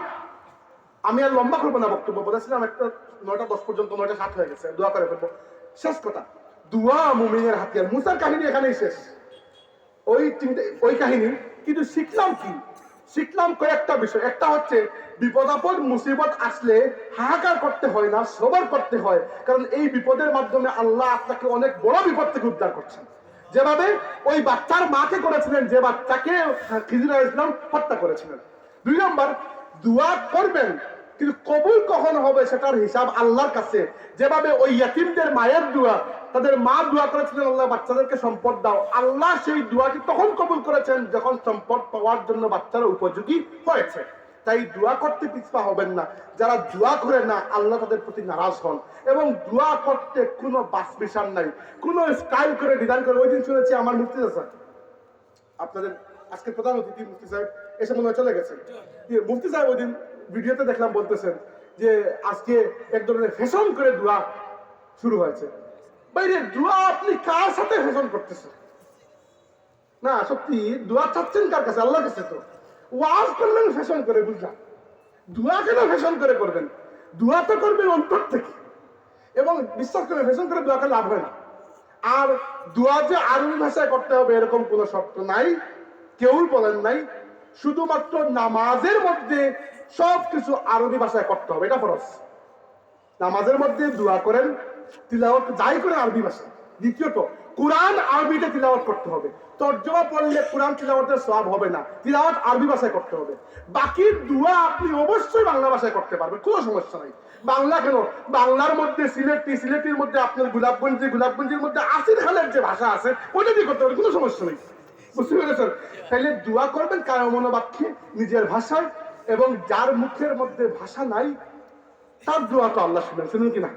বুবা মানুষের দোয়া কি আল্লাহ শুনেন না? শুনেন। তাই হাদিসে এসেছে, তোমরা আল্লাহর কাছে চাও, এমনকি হাঁটার সময় যদি তোমার জুতার ফিতা ছিঁড়ে যায়, ওই ফিতাও মানুষের কাছে নয়, আল্লাহর কাছে চাও। অনেকেই মাঝে মধ্যে জিজ্ঞেস করেন যে বিয়ের জন্য দোয়া করতে পারবো কিনা? অবশ্যই পারবেন, অবশ্যই পাবেন। তাহলে মানে বিয়ের জন্য আত্ম কি করা? এখন মা বাবাও মানতেছেন না, আর আপনারও তোর সইতেছেন না, কি করবেন? একটাই তো পথ আছে, আল্লাহর কাছে বলেন যে আল্লাহ যেন সহজ করে দেন, যে আল্লাহ মা বাবার বলে একটু দয়া দাও, আর আমাকে যেন একটু বিয়ের ব্যবস্থা করে দেন। বা প্রস্তাব পাঠিয়েছেন, হয়তো ফোনের পক্ষে মানতেছেন না, হইতে তো পারে। এই অবস্থা দোয়া সাথে কঠিন, কিন্তু দোয়া করেন আল্লাহর কাছে। সব সমস্যার সমাধান নিহিত আছে দোয়ার মধ্যে। আল্লাহর কাছে চাইতে লজ্জা করবেন না। কায়মন বাক্যে নিজের ব্যক্তিগত মালিক মনে করে, ম্যানেজার মনে করে নয়, মালিক মনে করে, রব মনে করে, মাবুদ মনে করে, স্রষ্টা মনে করে, যিনি রিজিক দিচ্ছেন আপনাকে, যার কাছে ফিরে যাবেন, এই আল্লাহ ওয়াহদাহু লা শারীকা লাহুর কাছে নিজের যা ইচ্ছা সব চাইবেন, এর থেকে বাড়িয়ে চাইবেন। হয় আল্লাহ দুনিয়াতে দিবেন, নয় আল্লাহ এর থেকে বেশি কিছু দিয়ে প্রতিদান দেবেন, নয়তো আল্লাহ এই দোয়াটিকে রিজার্ভ রাখবেন। কিয়ামতের ময়দানে যখন বিপদের মুখে পড়ে যাবেন, এই এক দোয়ার ওসিলায় আল্লাহ আপনাকে জাহান্নাম থেকে মুক্ত করে জান্নাতুল ফেরদাউস নসিব করে দেবেন। আল্লাহ আমাদের বসায় বসিলাকে কবুল করুন। ওয়া আখিরু দাওয়ানা আনিল হামদুলিল্লাহি রাব্বিল আলামিন। দুরূদ শরীফ পড়ুন। সাল্লাল্লাহু আলা সাইয়্যিদিনা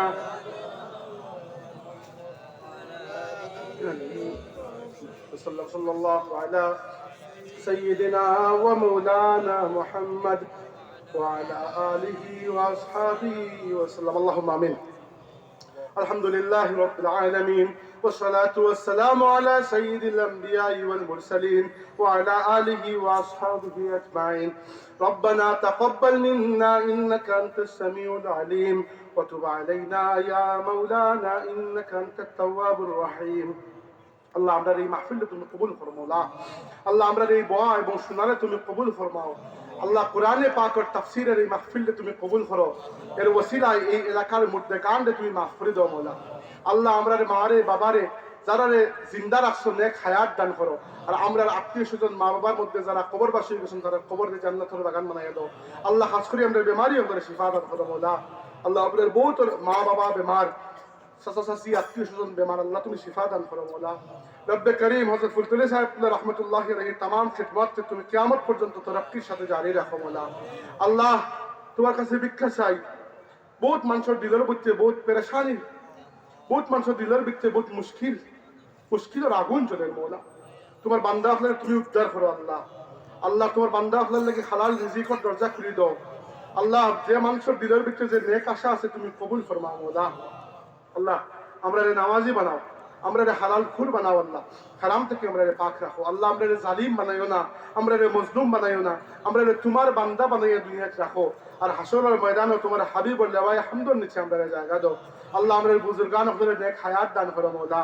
রব্বে করিম আমরা জীবনের যে জায়গাটা আটকে গেছি আল্লাহ তুমি ছুটাইয়া দাও আল্লাহ। আমরা মুরব্বী হকলরে জানো আরাম দাও, যুবক হকলরে হেদায়েত দান করো মওলা। আল্লাহ আমরা এমন কোন জালিমের হাওলা করিও না যে জালিমের কারণে আমরা ঈমান বরবাদ হয়ে যায়। আমরা তোমার বান্দা মওলা, তুমি ছাড়া আমরা খিউরে সেজদা করছি না কোনো সময় আল্লাহ। আমরা হাত তুমি মালিক ছাড়া অন্য খিউরের সামনে নত করাইও না মওলা। وصلى الله على نبينا محمد وعلى آله وأصحابه وبارك وسلم بفضل سبحان ربك رب العزة عما يصفون وسلام على المرسلين والحمد لله رب العالمين. السلام عليكم.